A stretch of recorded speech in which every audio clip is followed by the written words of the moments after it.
नमस्कार, BTV news में स्वागत है आपका। इस बुलेटिन के साथ मैं हूं कृष्ण कुमार और आइए इस बुलेटिन की शुरुआत करें। उससे पहले नजर डालते हैं हेडलाइंस पर। कोरोना के नए वेरिएंट को लेकर मुख्यमंत्री ने जाहिर की चिंता। क्राइसिस मैनेजमेंट ग्रुप की वर्चुअल बैठक लेकर मुख्यमंत्री ने सतर्कता बरतने के दिए निर्देश। आरटीओ संतोष पाल के बिगड़े बोलबाला एक वीडियो सोशल मीडिया पर हो रहा है वायरल। आरटीओ का कहना है पुलिस को जिसको जेल पहुंचाना होता है उसके जेब में चाकू खरीद कर रख देती है। और विजयनगर में शादी समारोह में युवक ने किया हर्ष फायर। घटना में महिला हुई घायल, 2 अन्य लोग भी मामूली रूप से हुए जख्मी। घायल महिला को निजी अस्पताल में इलाज के लिए किया गया भर्ती।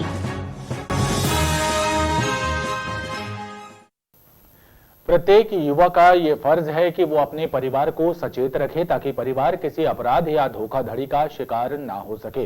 ये प्रेरक संदेश डीएसपी हिना खान ने महाकौशल कॉलेज के विद्यार्थियों को दिया। मौका था स्वामी विवेकानंद कैरियर मार्गदर्शन केंद्र द्वारा आयोजित सेमिनार का। स्वामी विवेकानंद कैरियर मार्गदर्शन केंद्र द्वारा महाकौशल कॉलेज में एक सेमिनार का आयोजन किया गया, जिसमें डीएसपी हिना खान ने मोटिवेशनल लेक्चर देते हुए युवाओं को बताया कि प्रतियोगी परीक्षाओं में सफलता पाने के लिए क्या क्या प्रयास किए जाएं। टीचर आया, पूरे इंग्लिश में उसने अपना लेक्चर दिया और अपने ऐसे उड़ गया सारा और अपन बैठे हैं, बिल्कुल मुंडी हिला दी। हाँ, जब सब हाँ कर रहे हैं तो हमने भी हाँ कर दिया, जब देखा सब नहीं कर रहे हैं तो हमने भी नहीं कर दिया, लेकिन प्रयास किया।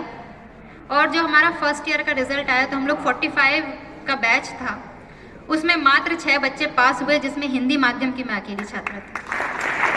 डीएसपी हिना खान ने युवाओं से ये भी आह्वान किया कि परिवार को सचेत रखने की जवाबदारी भी उन्हीं पर है, तभी अपराधों पर लगाम लगेगा। कि मैं बहुत बहुत आभारी हूँ महाकौशल कॉलेज प्रबंधन की, प्राचार्य महोदय की, शुक्ला सर की, जिन्होंने मुझे महाकौशल कॉलेज में आमंत्रित किया।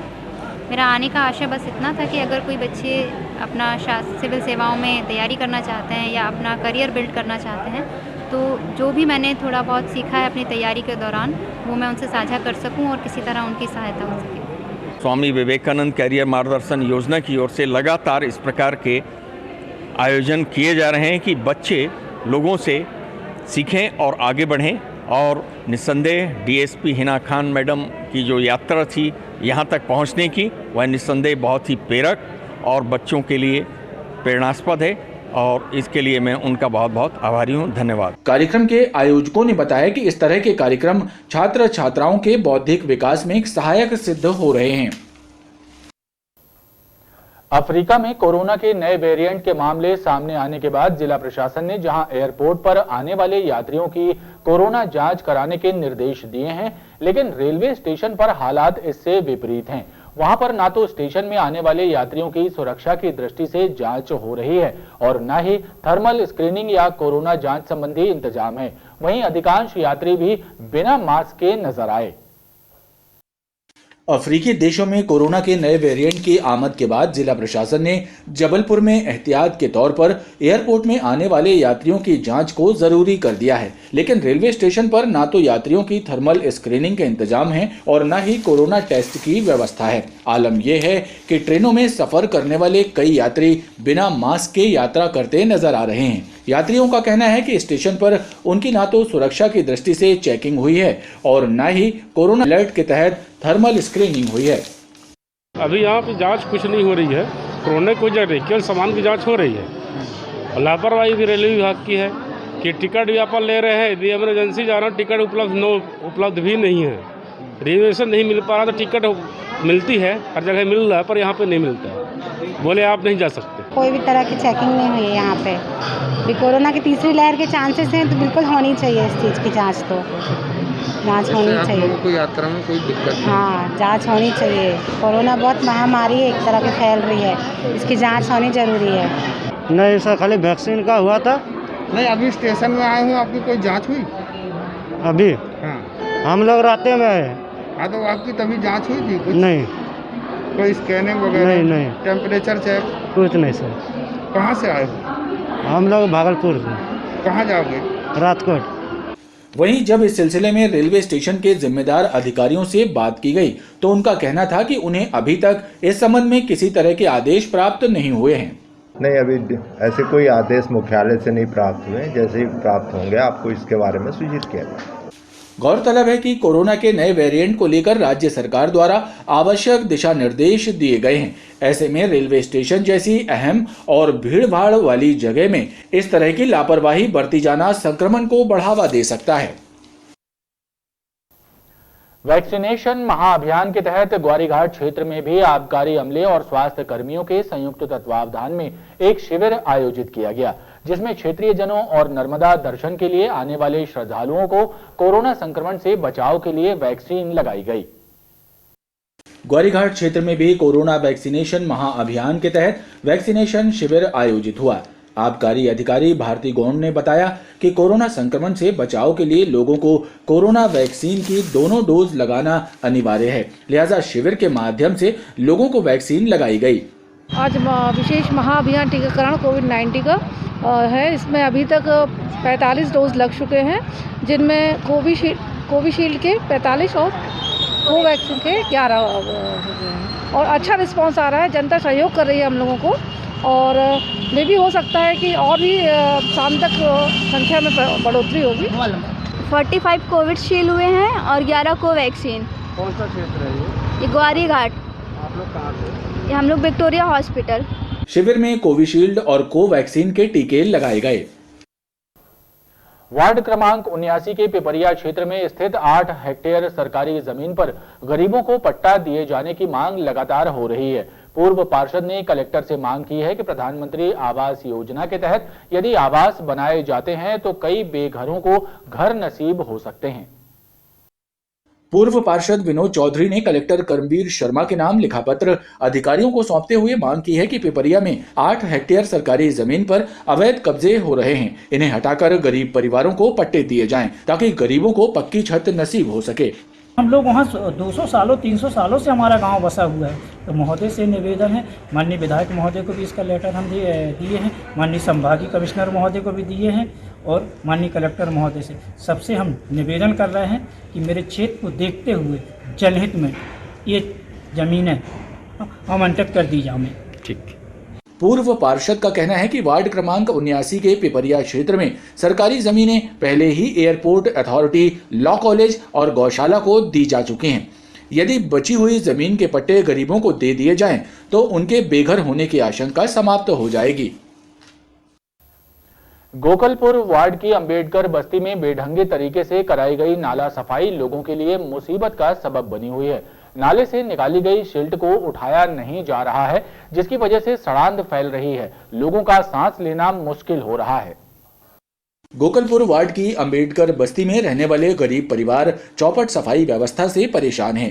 क्षेत्र में एक नाले की सफाई कराई गई, लेकिन 15 दिनों से नाले की सिल्ट किनारे पड़ी है, इसे उठाया तक नहीं जा रहा, जिसकी वजह से पूरे इलाके में बदबू फैल रही है। ये नाला तो पूरा टोटली यानी जाम लगा हुआ है सर, है ना, तो इसे बनवाने की कोई प्रक्रिया करवाएं या साफ करवाने की, यानी आप कुछ भी कर सकते हैं।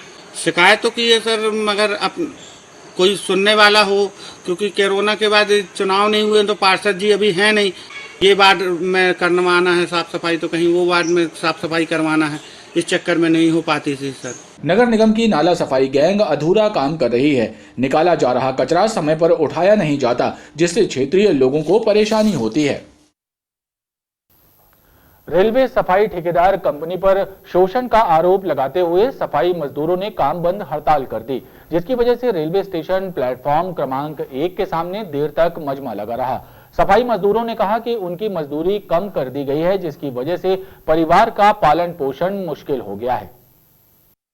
हमारी मांगे हमारी मांगे। रेलवे स्टेशनों की सफाई व्यवस्था एक बार फिर सवालों के घेरे में है। स्टेशन में सफाई का कार्य करने वाले मजदूरों ने ये आरोप लगाते हुए हड़ताल कर दी है कि ठेकेदार द्वारा आधा वेतन दिए जा रहा है। रेल प्रशासन से भरपूर रकम वसूली जाती है, लेकिन मजदूरों को नियमानुसार वेतन नहीं दिया जाता। पहले हमें 12,000 मिलती थी, अब हमें 6, 6,500, कभी 5,000 ऐसे देते हैं, और उसमें भी हमारी 4 छुट्टी लागू थी और 4 छुट्टी का ही पैसा खा जा रही है, और बोलते हैं छुट्टी करोगे तो उसका पैसा नहीं मिलेगा। ये हड़ताल कब तक जारी रहेगी? ये हड़ताल जब तक जारी रहेगी तब तक हमारी सुनवाई नहीं पूरी करेंगे। ये हड़ताल फिर होगी और इनकी पेनल्टी कटती रहेगी। सफाई मजदूरों का कहना है कि इस मामले में रेलवे के अधिकारियों से भी शिकायत की गई है, लेकिन कोई सुनवाई नहीं हुई। ट्रांसजेंडर्स को विधिक सहायता एवं उनकी सुरक्षा के लिए बने वैधानिक प्रावधानों की जानकारी विश्व एड्स दिवस के मौके पर दी गई। मध्य प्रदेश राज्य विधिक सेवा प्राधिकरण द्वारा आयोजित स्वास्थ्य शिविर के दौरान ट्रांसजेंडर्स के स्वास्थ्य का परीक्षण भी किया गया। विश्व एड्स दिवस के उपलक्ष्य में मध्य प्रदेश राज्य विधिक सेवा प्राधिकरण के द्वारा एक स्वास्थ्य परीक्षण शिविर का आयोजन किया गया, जिसमें ट्रांसजेंडर्स का स्वास्थ्य परीक्षण किया गया और साथ ही उन्हें एड्स बीमारी के कारण और निवारण के बारे में जानकारी दी गई। इसके अलावा शिविर में ट्रांसजेंडर्स की समस्याओं पर चर्चा कर उनका निराकरण करने का प्रयास किया गया, तो साथ ही उन्हें विधिक सहायता एवं उनकी सुरक्षा के लिए बने वैधानिक प्रावधानों की भी जानकारी दी गई। मध्य प्रदेश की बात करें हम तो यहाँ पर कमला बुआ, शबनम मौसी, ये सारे लोग हमारे बीच में हैं, इनके नाम हैं। छत्तीसगढ़ में मधु किन्नर, रायगढ़ से, ऐसे कुछ नाम और भी बहुत कुछ है। हमें बस इन्हें मुख्य धारा में जोड़ने के लिए जो हमें करना है अपनी शासन की योजनाओं की सीमाओं में रहते हुए उसको बढ़ाना है। आज वर्ल्ड एड्स डे है और राज्य विधिक सेवा प्राधिकरण की ओर से हम लोगों ने ये पहल की कि कुछ ऐसे वंचित समुदाय समाज के जो हमारी मुख्य धारा से अभी भी दूर हैं, उनको हम आमंत्रित करें। उनको हमने आमंत्रित किया। हमारी चिकित्सा विभाग की टीम आई, सिविल सर्जन महोदय आए अपनी टीम के साथ। उनका मेडिकल परीक्षण हुआ, उनका HIV स्क्रीनिंग हुई, उन्हें जो आवश्यकता थी मेडिकल एड की, दवाइयों की, वो भी उपलब्ध कराई।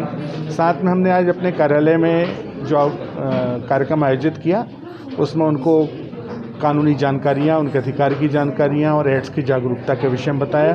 और हमने ये प्रयास किया कि उनकी रोज़मर्रा के जीवन में विभिन्न शासकीय कार्यालयों में क्या उनके लिए योजनाएं हो सकती हैं, उनका लाभ उनको मिले और क्या उन्हें तकलीफ होती है वो हम लोग जान सकें।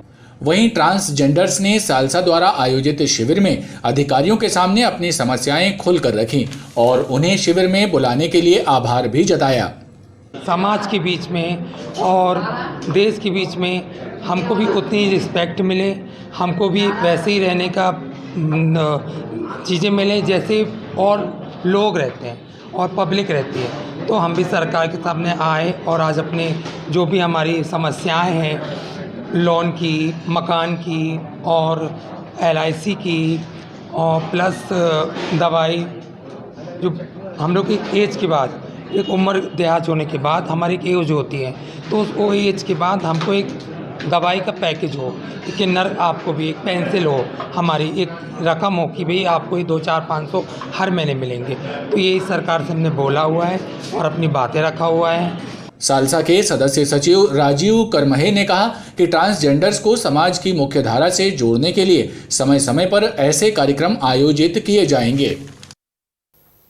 तिलवारा थाना क्षेत्र के ग्राम परासिया में जघन्य हत्याकांड को अंजाम देने वाले आरोपी का अभी तक कोई सुराग नहीं मिला है।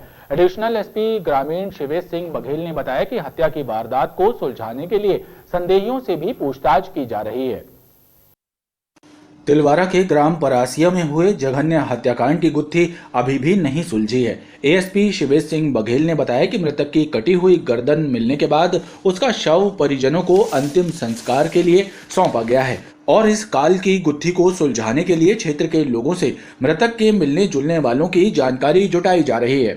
ये थाना तिलवारा अंतर्गत एक 302 का प्रकरण कायम किया गया था, जो मृतक की शिनाख्त गया प्रसाद के रूप में हुई थी, जिसका सिर्फ धड़ के नीचे का पार्ट मिला था। लगातार हमारी तिलवारा पुलिस की टीम और क्राइम ब्रांच की टीम उस क्षेत्र की सघन चेकिंग में लगी हुई थी, जिसमें कल घटना स्थल से करीब 1.5 किलोमीटर दूर एक नाले के किनारे जो है उसका जो धड़ के ऊपर का पार्ट था सिर्फ वो मिला है, जिसको विधिवत सुरक्षित करके PM हेतु बॉडी को भेजा गया है। आज बॉडी का PM हो गया है और अंतिम संस्कार के लिए परिजनों को सुपुर्द किया गया है डेड बॉडी। और प्रकरण में अभी लगातार विवेचना की जा रही है। परिजनों से और गांव के लोगों से उसके संबंध में जो भी जानकारी है वो एकत्रित की जा रही है और जिस प्रकार से भी साक्ष्य आएंगे उसमें आगे वैधानिक कार्रवाई की जाएगी। वहीं संदेहियों से भी पूछताछ की जा रही है। सटोरियों के खिलाफ चलाए जा रहे अभियान के तहत रांझी पुलिस ने एमपीईबी कार्यालय के सामने सट्टा पट्टी लिख रहे सटोरिये को गिरफ्तार किया है।